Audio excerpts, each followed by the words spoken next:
Hello friends, நம்ம இன்றைக்கி இந்த வீடியோவில் ரொம்ப ஈஸியாக பூஜைக்காக எப்படி செவ்வந்தி பூ மாலை ரெடி பண்ணுறதுன்னு பார்க்கலாம். செவ்வந்தி பூ மாலை ரெடி பண்ணுறதுக்காக நான் இன்றைக்கி 1/2 கிலோ செவ்வந்தி பூ எடுத்துருக்கிறேன். செவ்வந்தி பூ வந்து 1/2 கிலோங்கிறது அது வெயிட் இல்லாத புதுன்னு இருக்கிறதுனால நிறைய பூ கிடைக்கும். அதனால் 1/2 கிலோ போதுமானதாக இருக்கும் ஒரு மாலைக்கு. 200 கிராம் ரெட் ரோஸ் எடுத்துக்கலாம். ரெட் ரோஸ் வந்து கொஞ்சம் கம்மியான இடத்துல வைக்கிறதுனால கம்மியாக இருந்தால் போதும், ஒரு 200 கிராம் இருந்தால் போதும். அடுத்தது மாலை கோர்க்கறதுக்காக நார்மல் சைஸ் ஊசியில் இந்த மாதிரி ரெட்டையாக நூல் கோர்த்து எடுத்துக்கோங்க. அதோட கடைசி பக்கம் கொஞ்சம் நூல் விட்டுட்டு இந்த மாதிரி செவ்வந்தி பூ காம்பே வச்சு ஒரு கண்ணி கட்டிக்கலாம். அப்படி இந்த மாதிரி பூ கட்டுற மெத்தடில் கட்ட தெரியலன்னா பாருங்கள், நார்மல் சைஸில் நான் கயிறு முடி போடுற மாதிரி முடி போட்டு காமிக்கிறேன். இந்த மாதிரி கூட முடி போட்டுக்கலாம். அவ்வளோதான். முடி போட்டுட்டு நம்ம ரோஸ் காம்பு வந்து இந்த மாதிரி ஒட்டி கட் பண்ணி வச்சுக்கலாம். கொஞ்சம் ரோஸ்க்கு மட்டும் மேலேயும் கீழேயும் கோர்க்கறதுக்கு கொஞ்சம் இந்த மாதிரி காம்பை ஒட்டி கட் பண்ணி வச்சுக்கலாம். அதை கீழே பார்த்த மாதிரி இந்த மாதிரி கோர்த்துட்டு சென்டராக பார்த்து அடுத்தது நம்ம ஒரு ரவுண்டுக்கு 5 ரோஸ் இந்த மாதிரி கோர்த்துக்கலாம். அதோட காம்புலேயே இந்த மாதிரி ஒரு ரவுண்டுக்கு 5 ரோஸ் கோர்த்துக்கலாம். நல்லா இந்த மாதிரி சென்டரா பார்த்து நெருக்கி கோர்த்துக்காங்க, எங்கேயும் கேப் இல்லாத அளவுக்கு. பாருங்க, நான் ரவுண்டா பார்க்கறதுக்கு ரொம்ப அழகா, எங்கேயுமே கேப் இல்லை. அடுத்து இன்னொரு ரோஸ் காம்பா அதே மாதிரி கீழே கோர்த்து இல்லைங்களா, அதே மாதிரி ஒட்டி கட் பண்ணிட்டு மேலே பார்த்த மாதிரி கோர்த்துக்கலாம். அவ்வளோதான். கோர்த்துட்டு இந்த மாதிரி நூலில் நகர்த்திக்கலாம். அடுத்தது இதே மாதிரி செவ்வந்தி பூ கோர்த்துக்கலாம். செவ்வந்தி பூ கோர்க்கறதுக்காக இந்த மாதிரி செவ்வந்தி பூவோட காம்பை கட் பண்ணிவிட்டு இந்த காம்பை கட் பண்ண இல்லைங்களா, அதே இடத்துல சென்டராக பார்த்து இந்த மாதிரி கோர்த்துக்கலாம். கீழ்ப்பக்கமாக பார்த்த மாதிரி கோர்த்துக்கலாம். இந்த மாதிரி கோர்த்துட்டு நம்ம ரோஸ் கோர்த்து இல்லைங்களா, அதே மாதிரி 5 செவ்வந்தி பூ வந்து நார்மல் சைஸ் சின்ன சைஸ் செவ்வந்தி பூவாக இருந்தால் 5 செவ்வந்தி பூ கோர்த்துக்கலாம். இது வந்து கொஞ்சம் பெரிய பூவாக இருக்கிறதுனால நான் 4 பூ மட்டும் கோர்த்துக்கிறேன். 4 பூ வந்து ஒரு ரவுண்டுக்கு போதுமானதாக இருக்கும். 5 பூ கோர்த்துமா ரொம்ப குண்டாக இருக்கும் மாலை, அதனால் 4 பூ மட்டும் கோர்த்துக்கிறேன். நல்லா பெரிய பெரிய பூவாக இருக்கிறதுனால இந்த மாதிரி 4 பூ கோர்த்துட்டு மேலே பார்த்த மாதிரி ஒரு செவ்வந்தி பூவோட காம்பை கட் பண்ணிவிட்டு இந்த மாதிரி கோர்த்துக்கலாம். பாருங்கள், செவ்வந்தி பூ கோர்க்கும்போது கொஞ்சம் கூட தள்ளி கோர்த்துடக்கூடாது. இந்த மாதிரி சென்டராக பார்த்து கோர்க்கும்போது உதிராமல் இருக்கும். இந்த மாதிரி கோர்த்து நூலில் நகர்த்திக்கலாம்.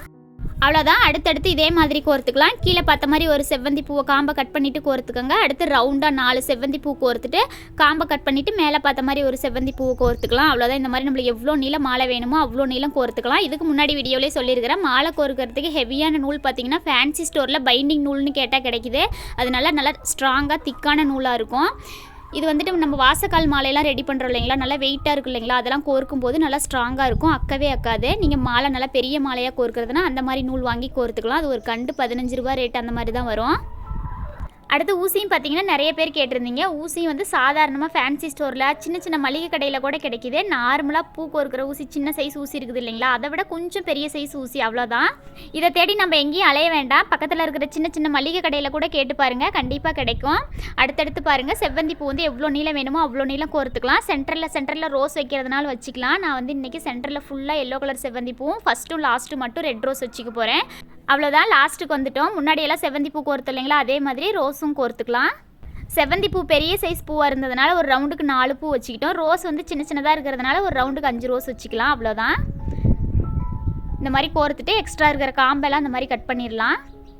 இந்த மாதிரி கட் பண்ணிவிட்டு நூலும் கொஞ்சம் நீளமாக விட்டு கட் பண்ணிக்கலாம். ஃபஸ்ட்டு லாஸ்ட்டும் மாலை கோர்க்கும்போது நூல் விட்டமாக தான் முடி போடுறதுக்கு கரெக்டாக இருக்கும். அவ்வளோதான். அதே மாதிரி அதே அளவுகளோட மாலையோட இன்னொரு சைடும் ரெடி பண்ணிக்கலாம். ரெடி பண்ணிவிட்டு அடுத்து மாலையோட குஞ்சம் ரெடி பண்ணிக்கலாம்.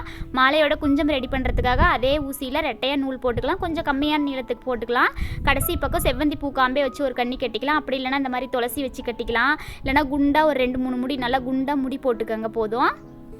அவ்வளோதான். இந்த மாதிரி துளசி வச்சு நான் ஒரு கண்ணி கட்டிட்டு அந்த எக்ஸ்ட்ரா இருக்கிற சின்ன நூலை கட் பண்ணிவிட்டு அடுத்து நம்ம துளசியை கோர்க்க ஆரம்பிச்சிடலாம். ரொம்ப அதிகமாக இல்லை, சும்மா ஒரு 3 சுற்று 4 சுற்று மட்டும் கோர்த்துக்கலாம். இந்த மாதிரி துளசி வந்து நம்ம விரல் நீளத்துக்கு கட் பண்ணி வச்சுருந்தோமா, கோர்க்கும்போது டக்குன்னு ரொம்ப ஈஸியாக கோர்த்துக்கலாம்.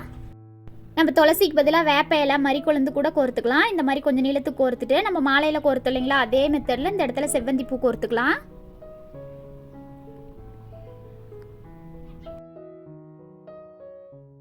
இந்த மாதிரி செவ்வந்தி பூ கோர்த்துட்டு அடுத்து நம்ம ரெட் ரோஸ் கோர்த்துக்கலாம். நல்லா ரவுண்டாக கேப் இல்லாமல் கோர்த்துக்கோங்க. அந்த மாதிரி கோர்க்கும்போது தான் மாலை கட்டின மாதிரி ரொம்ப அழகாக இருக்கும் பார்க்குறதுக்கு.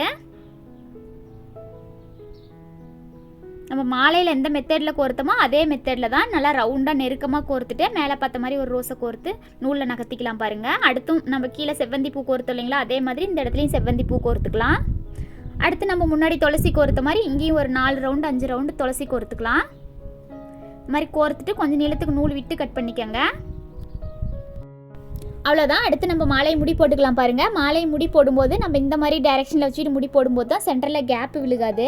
இந்த மாதிரி நல்லா இறுக்கமாக 4 முடி 5 முடி போட்டுக்கோங்க. முடி போட்டுட்டு அதே நூல்லையே குஞ்சத்தை ஜாயின் பண்ணுறதுனாலும் பண்ணிக்கலாம். அப்படி இல்லைனா அந்த நூலை கட் பண்ணிவிட்டு நம்ம வந்துட்டு குஞ்சத்தில் ரெட்டையாக நூல் போட்டு கோர்த்தோம் இல்லைங்களா, பாருங்க அதே மாதிரி நான் கட்டி காமிக்கிறேன். இந்த மாதிரி கட் பண்ணிவிட்டு அடுத்து 2 நூல் ரெட்டையாக நூல் போட்டு கோர்த்தோம் இல்லைங்களா, அந்த நூலை அடிப்பக்கமாக ஒரு நூலும் மேல் பக்கமாக ஒரு நூலும் போட்டு மாலையோட நூலை இந்த நூல் போய் டச் பண்ணுற மாதிரி நல்லா இறுக்கமாக முடி போட்டுக்கோங்க. இந்த மாதிரி 4-5 முடி போட்டுட்டு நூலை கட் பண்ணும்போது எப்பயுமே ரொம்ப ஒட்டி கட் பண்ணாமல் கொஞ்சம் நூல் விட்டே கட் பண்ணிக்கோங்க. மாலையோட கழுத்து பகுதிக்கு அதே மாதிரி கொஞ்சம் நீளமாக நூல் விட்டு இறுக்கமாக முடி போட்டுக்கோங்க. அவ்வளோதான். ரொம்ப ரொம்ப ஈஸியாக மாலை ரெடி ஆகிடுச்சு. செவ்வந்தி பூ மாலை. பூ கட்ட தெரியாதவங்க கூட ரொம்ப ஈஸியாக இந்த மாதிரி மாலையெல்லாம் ரெடி பண்ணிடலாம். இந்த வீடியோ பிடிச்சிருந்தா மறக்காமல் நம்ம சேனலை சப்ஸ்கிரைப் பண்ணிக்கோங்க. அப்போ தான் நான் அடுத்தடுத்து வீடியோ போடும்போது உங்களுக்கு நோட்டிஃபிகேஷன் வரும். இந்த வீடியோ கடைசி வரைக்கும் ஸ்கிப் பண்ணாமல் பார்த்ததுக்கு தேங்க்யூ ஃப்ரெண்ட்ஸ்.